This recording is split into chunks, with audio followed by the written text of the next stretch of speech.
Yay! Alright, I hit 20 subscribers. Alright, let's hit him with this dick I made.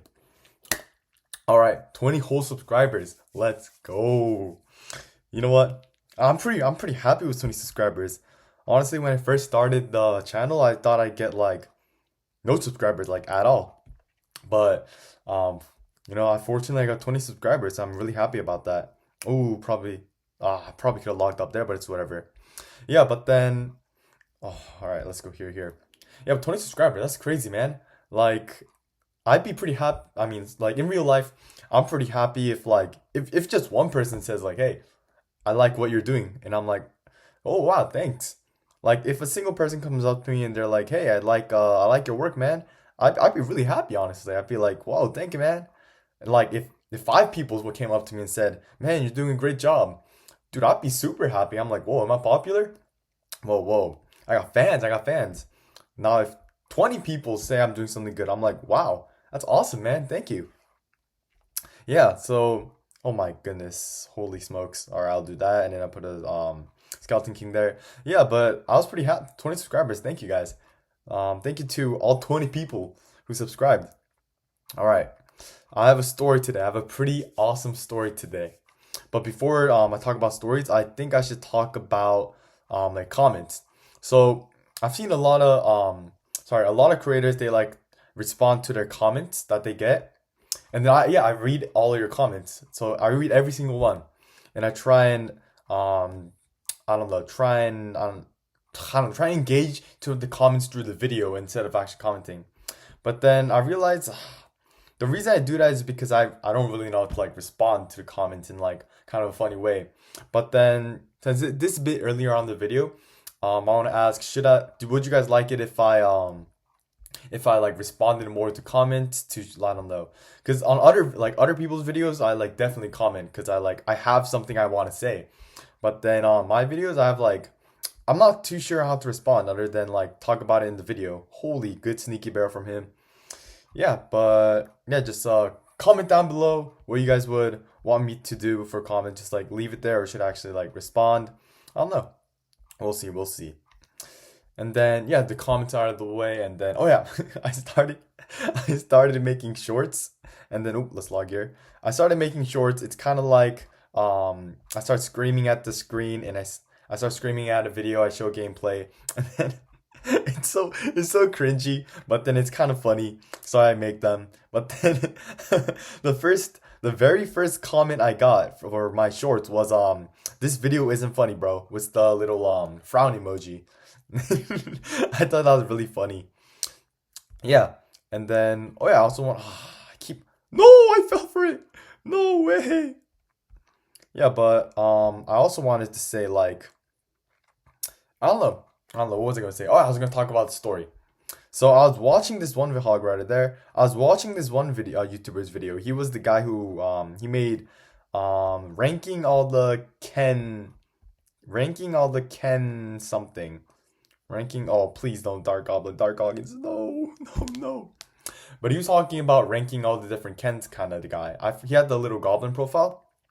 But then he was talking about how he had this teacher at school, and and she said that biracial kids were actually like genetically better than just a single race kid. And when I heard that, I'm like little something clicked in my noggin, and I'm like, wait a minute.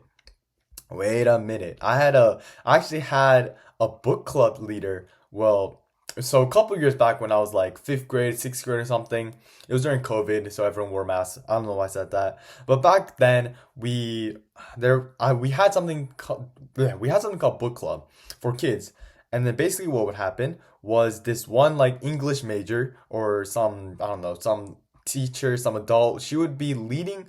Oh, Dark Ogden, let's go. She would lead this book club for I don't know, a group of like five kids. We'd have to read a certain amount of pages in a book, and we have to like write a report on it, and we'd answer a bunch of questions. It was just a book club, but then none of us really wanted to do it. Our parents signed us up for it. So then yeah, there's this book club, and then she was an interesting lady. Like she made some of the craziest claims I've ever heard in my life. Like one of her claims was well, she was Asian. I'm no, sorry. She was an Asian lady, and then oh, let's lock that. She was an Asian lady, and she was married to a white guy. And the white guy was pretty old. He was like like 60 something. There's like a 15-year old age gap. But I'm not gonna comment on that. You heard nothing from me. All right, but then what she was doing, she was talking about like how like out of nowhere, I already said it, but she had the craziest claims. And then one day out of nowhere, she just randomly said, "You know what? You know what? It's scientifically proven that kids who are between two different races are genetically better than people who are one race, specifically Asians." And I just looked at her, and everyone in the book club just looked at her because, well, here's the thing: everyone in the book club is Asian. Like her whole, here, go hog right over there. Every single student in her book club was a hog rider. Move through that. What are you doing? All right, he squeezed through, but everyone in the book club was Asian. So I was pretty surprised because, like, hey man, you pretty much just dissed your whole what? You just dissed your whole customers, I guess, because the only people who were like actually the only people who were actually like I don't know, paying to like be part of her book club was like, Asian. And then she literally just like dissed all of us. She's like, you know what? You guys in my book club are genetically inferior than me and my kids. I'm like, okay, like there's definitely some things you can keep to yourself, and that's definitely one of the things you can keep to yourself, buddy. So yeah, that was a really interesting experience. Like, holy smokes.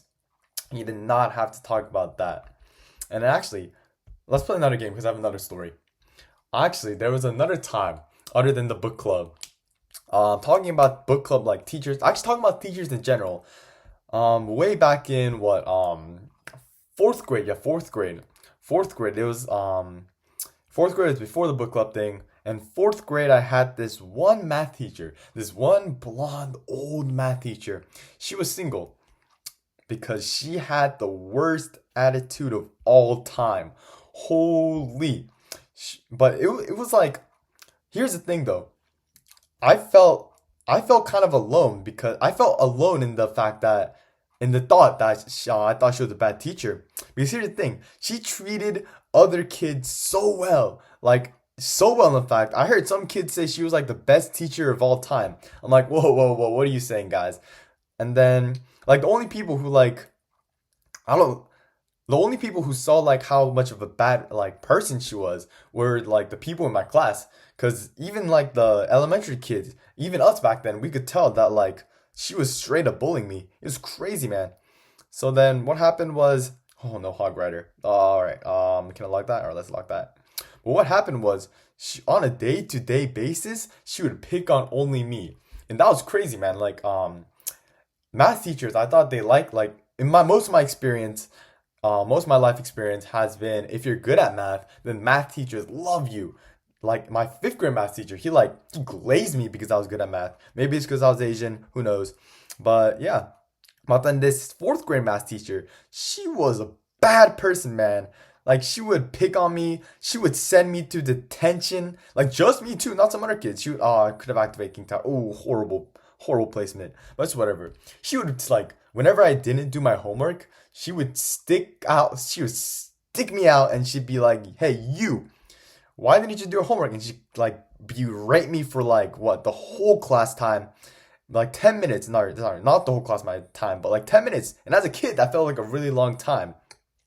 So then as a kid, she'd always like berate me. She'd like send me to the office. She'd give me lunch detention. And once I just didn't do the homework. And then I just, I'm like, you know what? I'm done with this. I'm not going to detention. So I didn't go to detention.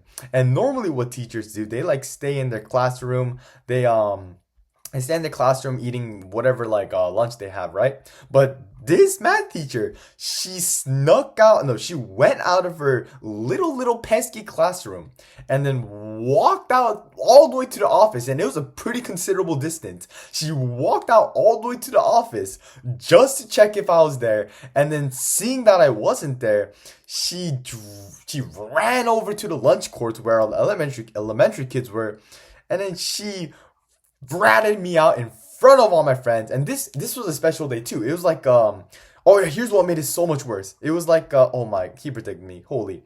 It was like some kind of like you know how like schools have like special event days? Our day had like a barbecue day, so my mom was there. So in front of my mom and all my friends, she screamed at me, yelling me, "Get back to detention." And in front of my mom, she started screaming at me and she started like talking about how bad of a student I was. I'm like, damn, like I oh my gosh, night almost connected. I almost took it down. But I'm like, damn, I know I'm not that bad of a student. I know I'm a good student because I'm pretty good at math. But then yeah, I don't know. I'm pretty sure that gave me trauma for a long time. But yeah, trauma dump, 20 subscribers. Thank you guys.